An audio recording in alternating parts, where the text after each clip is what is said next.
AskReddit by Sing Like Tina Turner. Hospital workers of Reddit, what happens there that's hidden but that we should know about? Not really hidden and kinda minor, but I'll say it anyways. I deliver food to patients and it's not hard to tell when someone is on their way out. Could be simply not being hungry, or could be the inability to eat. Had one patient who hadn't eaten anything off their tray for 3 days straight. The last time I delivered to them, they smiled and gave me a wink. Next day, they were gone. It's rough seeing these things happen in real time. I'm a grown-ass man who doesn't cry often, but it always leaves me feeling extra empty picking up the untouched trays and replacing them with another tray that I know will stay untouched as well. I worked in a hospital doing the same thing for about 3 months. They put me on the cancer ward and the amount of people that were absolutely terrified about dying was a lot. I would just put their tray down and hold their hand and tell them it would be peaceful in the end. Not sure if I was allowed to do that, but what else? Didn't know that was in the job description, and as someone that is afraid of death it was pretty scary sometimes. Sometimes when people die we just put an oxygen mask on them and wheel them through the corridors. Less distressing for other patients and visitors to think they are asleep rather than see a body with a sheet over it. Unexpected. But understandable. Now I'll always wonder though. I haven't seen it on here yet, may have missed it, but I'll add. You, as a patient, have every right to refuse any test or treatment or even leave. At any time. For any reason, unless a harm to self or others. That's different, at least in the US. Added bonus you should know, leaving against medical advice does not mean insurance will not pay for the care you've received. Your insurance will still be billed the same as anyone else who stayed the whole time till discharge. But if you leave with an IV in your arm, we will call the police to find you and bring you back to remove it, because of drug abuse. Counterpoint, if you are in a psych cult, they will say you are allowed to leave at any time, but they have the final say on whether you can leave, even if you go involuntarily. A friend of mine had that happen. The hospital I work at has these big square covers. When I first started, I would see transport staff pushing these things around the halls. I thought they were food trays, or large boxes of hospital equipment. Turns out it's a structured bed cover, so when they are transporting a deceased patient to the morgue, it doesn't look like a person under a sheet. OMG, that's what those are? I've seen those things a lot in hospitals. I guess that makes sense, though. An ambulance ride is not a one-way ticket to the front of the line. You still get triaged and could be rolled right to the waiting room if you're non-emergent. Had a patient check in for a broken toe, reed, stubbed and owie. Got mad that he waited 45 minutes. Fully the kind of night where the people in the waiting room should be glad they are in the waiting room because it means they are not actively dying. This guy walked out and called an ambulance to take him from the walk-in entrance to the ambulance bay, where my charge nurse put him in a wheelchair and wheeled him right back into the waiting room. It was beautiful to watch how angry he got. Surgeon here. We listen to music in the OR. Most people seem surprised when they hear that. I'll never forget my time as a student tech hearing shots by LMFAO during a spinal surgery. I got a fast bleep, i.e. drop everything you're doing and attend this emergency please. One night to a side room on the ward to find no patient in the bed. Was just about to leave the room and go back out to the nurse's station, where there had been a bit of a hubbub when I dashed past the first time, when something caught my eye. Looked up to see a face with wide, slightly wild psych eyes peering down at me from a gap in the ceiling tiles. She was a lady waiting for a bed in the psych hospital who'd clearly thought the ceiling was the best place to hide from the people trying to poison her. Honestly can't think of another occasion that I've been quite so terrified. Worst thing was that I had to walk, back out underneath her to get help from the nurses and security to get her down. Yeah, worked at a psych hospital where no one on a specialized unit did rounds for over an hour, and it ended up with the clinical director paying a kid $40 to come down out of the ceiling. If you register in the ER and tell the triage nurse that your problem is personal, we know you're here because of something genital or anal related. Edit. A lot of we healthcare workers have seen a lot. If you're not truthful at triage, your care might be less prompt when it's a true medical emergency. It is possible to die of embarrassment. You won't believe it, doc, but I tripped and fell on a baseball bat. Now it's stuck up my ass. If you come into the ER drunk, there is guaranteed a pool of bets on your blood alcohol level, possibly with odds if there's a pharmacist available to do the math for us. My all-time high was 0.52. The veteran nurses were shocked by this number and said they had never seen anyone have such a high bowel. They were also shocked he didn't die.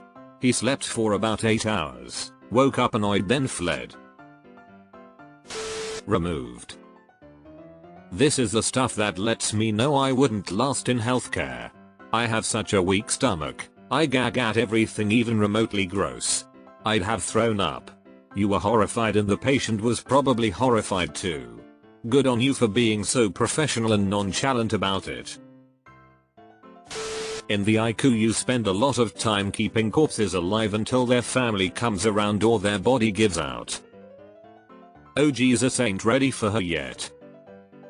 Yes, Jesus is ready for her, we're just actively delaying it. People don't want to withdraw care because we shouldn't play God. The decision of whether or not to play God is one we've already made. This person would have died long ago had we not intervened many times over. We've been playing God. The question we need to ask is, what kind of God do we want to be? Merciful or needlessly cruel? You are doing your 90-year-old grandmother a great disservice by making her a full code. She will not survive CPR and her death will be significantly more traumatic because of it. My last, edit, hospital roommate, was 95 and had a severely infected kidney. She wouldn't survive the surgery to get it removed, but her family went on and on about how the doctor's nurses were purposely murdering her for not doing the surgery. It was the immunocompromised room, so whoever entered had to mask and gown. A family member took off their mask and gave both of us COVID. Instead of passing away comfortably in hospice, she died unable to breathe. I almost died as well. I help patients to the bathroom non-stop all day. The amount of patients that just leave the bathroom without washing their hands is disgusting. If I didn't hear the sink or soap dispenser, your ass is getting led right to an alcohol hand station. I'm always shocked how poorly people wipe their asses. We don't care what your dick, vagina, boobs etc look like. I have seen literally thousands and can't remember any of them, except for the one guy whose dick tip was touching his knee. Edit. My comment was not saying that people should be comfortable being naked in front of us, or that we won't do our best to maintain your level of comfort and keep you as cover as possible. Yo, what? That patient families will do anything to keep the patient alive for their own comfort instead of abiding by the doctor's orders. For example, feeding an intubated patient a hamburger because he's hungry when they are already getting tube fed and ordered not to interfere with the vent or trach. This has resulted in many patient deaths than you think. Are they always hungry, Mom? Peepaw hasn't wanted to eat more than 3 bites of pudding for the last 6 months and he weighs 90 pounds, which is also how many years he has inhabited this earthly plane. He has been barely conscious for the last 4 days. I'm not coming back later to do yet another swallow eval that entails poking Peepaw in the face with an oral swab and declaring him not alert enough to participate. I once found a wad of melted flaming hot Cheetos in the mouth of a lethargic dementia patient. I thought they were bleeding, but nope, just Cheeto dust. People have such serious denial about the end of life. Some families reject death so much, they beg the doctors and nursing staff to do life-saving measures on their 95-year-old grandma who has cancer everywhere and is begging for death. It's just unacceptable. When my dad was dying of cancer, all of my siblings and my mother were wanting all measures on my father who had cancer ravaging his brain. I was the only one on the doctor's side begging them to let him pass. They hardly talk to me anymore and act like I killed him with my bare hands. When he was much younger, he constantly told us how he wanted to pass with dignity and how he never wanted to languish on the edge. In most older hospitals, the pharmacy is just a couple of feet away from the morgue. Where I work, the morgue, pharmacy, patient cafeteria, and employee cafeteria are contiguous. If you sit there on your phone the whole time the mother of your child is in labor such that a nurse has to step in and fulfill the supportive role instead, yeah, everyone knows and you're getting judged by the whole unit. My husband left to go home the day I had my daughter. It was an extremely hard and traumatic labor and birth for me. I remember crying for hours because I was exhausted and really wanted him there. Word got around and my nurses were short and cold when he came back the next day. His reasoning? They didn't provide meals for him. Had he asked he would have known they would bring him sandwiches and stuff from the nurses' station. Our daughter has since passed and I don't think he has a deeper regret that now. I know one. I used to manage hospital laundry services. Medical waste, body parts etc. gets accidentally thrown in the laundry more often than you'd expect. Also needles and all sorts of other medical devices and personal items. Once we even had a deceased fetus come through to the sorting facility. Used to do laundry in a physical rehab nursing facility. The amount of figurative and literal shit that I've seen in the laundry is astonishing. Like they really do not check before they launch it into a bag and haul it down to the laundry room. Some of the more notable ones were a TV remote, a lighter, both of which went through the washer and dryer, and an honest to God turd in a plastic Ziploc bag. It's not uncommon for families to abandon elderly members at the hospital. They will straight up ghost or at least will be polite enough to say they won't give any assistance to us in placing them in a nursing home, so Adult Protective Services will get involved and make them a ward of the state. This process can take weeks to months, so these abandoned people just live in the hospital and take up the resources that could be used treating sick people. There are also many families that keep elderly members in unsafe living conditions so they can continue to take their social security checks for personal use. Sometimes the family is in an impossible situation. We think of all elderly folks as docile and kind, but dementia can turn anyone into a menace. I didn't abandon my dad anywhere, but I did have to choose between caring for him and keeping my small kids safe. People abusing nurses, and when the nurses report it, nothing happens. Nurses deserve safety and the attackers deserve accountability. I have been hospitalized a bunch of times and the majority of nurses, I actually can only think of one who wasn't, are amazing, competent and also overworked. I have heard them getting verbally abused by patients or family members in the adjacent rooms. I don't understand people. I have always been appreciative of the care they've given me and been friendly with them to the point where at times they've come in my room to just get away from the crazies for a few minutes or to chat during the very limited free time they might have. Nurses deserve a big round of applause. That all the sweet treats and food you bring in for the units to eat usually only go to day shift and night shift gets left out of yummy goodness. Noted. Bring 2 trays, 1 for night shift. I am a bereavement midwife. In the morgue, there are fridges that are specially designed for and only ever contain babies or children under a year old.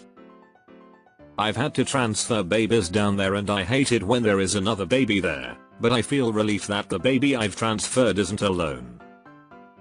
I know that sounds weird. I think it sounds kind. Most don't judge as much as you may think. As for myself, a former medical professional, I don't care what drugs you take or how much you drink, I just want the truth so I can provide the best plan of care for you.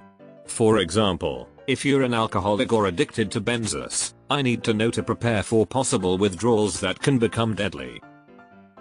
I went to the ER once because I was puking blood and at the time I was drinking a heavy amount every day. The DR asked me and I told him straight up how much and that I'm an alcoholic, and he kinda paused before saying thank you for being honest with me. Do you want help with that today? I've never understood lying about it if I'm there for something that could very well be caused from it. Edit. Word.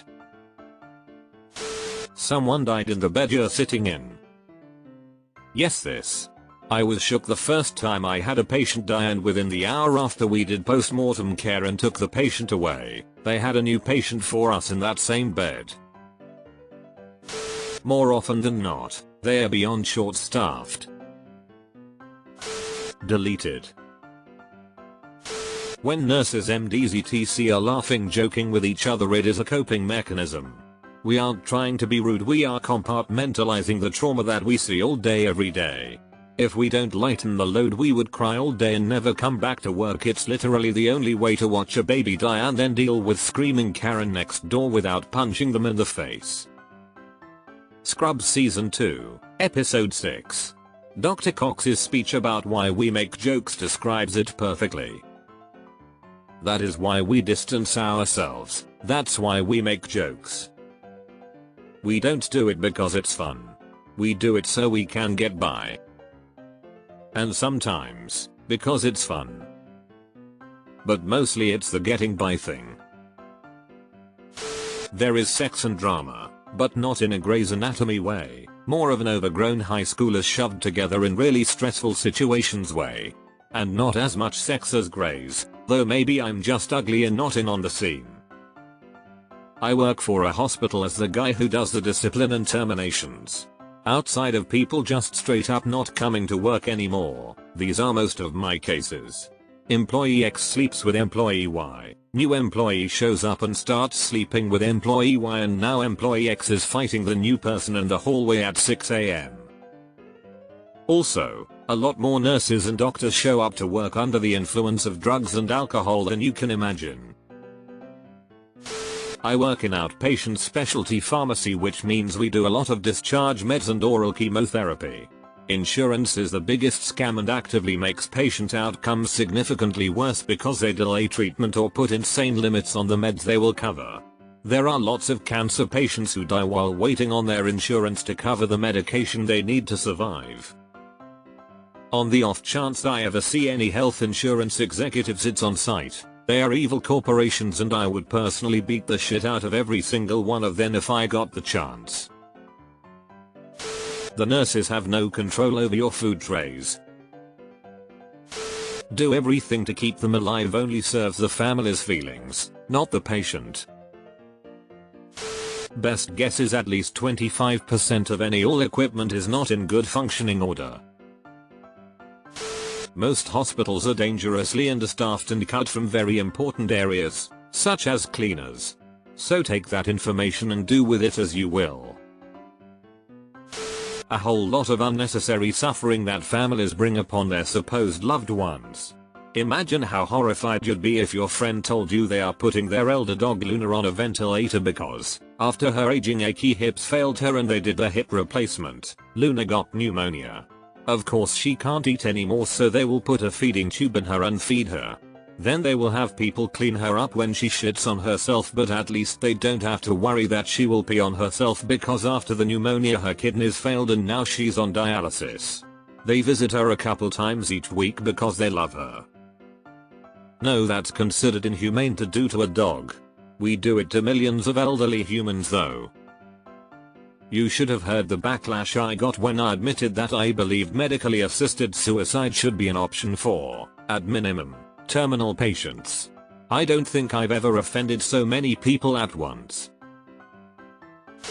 In the US, insurance companies are buying up doctor practices, urgent care centers, minute clinics, surgery centers, and pharmacies. This is centralizing all the profit under an organization notorious for screwing over medical providers and patients alike, and there's a real risk of insurance companies steering their customers towards centers owned by that insurance company without transparency. Hospitals are corrupt enough, but imagine receiving care at one owned by United Health.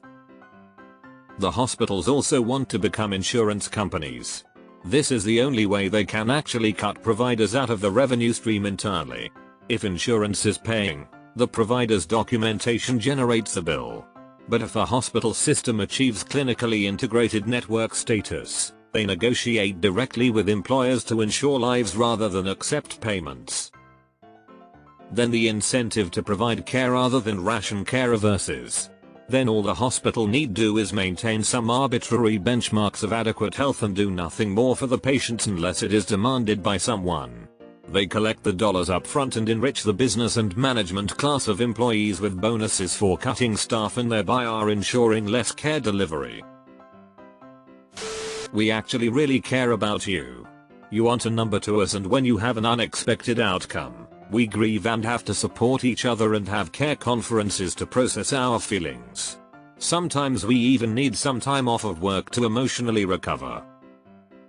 I never knew how much doctors and nurses really cared until I became one. Note: not a hospital worker, but someone who regularly made deliveries to multiple hospitals. The nurses and doctors have separate break rooms, which might not be surprising, but the staggering difference in quality is shocking. The nurses' break room is dingy, overcrowded, and maybe has some water that they can drink. Meanwhile, the doctor's break room is fully stocked with food and beverage, spacious, and meticulously clean. Nurses can be forced, mandated, to work 16-hour shifts if there's no other coverage. Many hospitals are understaffed, and they will be extremely tired and make mistakes. If your state tries to pass a law for safe nursing ratios, please vote for it. That I've walked into an ICU room to see a patient on a ventilator, bloated to 3x their normal size with fluid leaking from their pores, and I was to draw blood. Looking at me with suffering eyes, begging pretty much to die, I walked right back out and told them the specimen was unable to be obtained. I'm not sticking another needle into anyone suffering so greatly in their last moments of life. As an X-ray tech, I can't tell you what's wrong if you ask me if I see anything on your X-rays because it's not in our scope of practice, but yeah, we definitely know. And if it's particularly gruesome, we like to show off how pretty our images came out to other techs, lol. Not officially anyways, but I've had a few myself where they were like, off the record, your ankle looks fucked. Just because the person seeing you is professional in the room about your weird issue doesn't mean they aren't walking out of there and telling other staff members all about that person that slipped on a bottle and it went in their ass. No names are used to avoid HIPAA violations, but chances are within an hour the entire floor will know about it. Deleted. I'm a 54-year physician with no health issues. I am DNRDNI.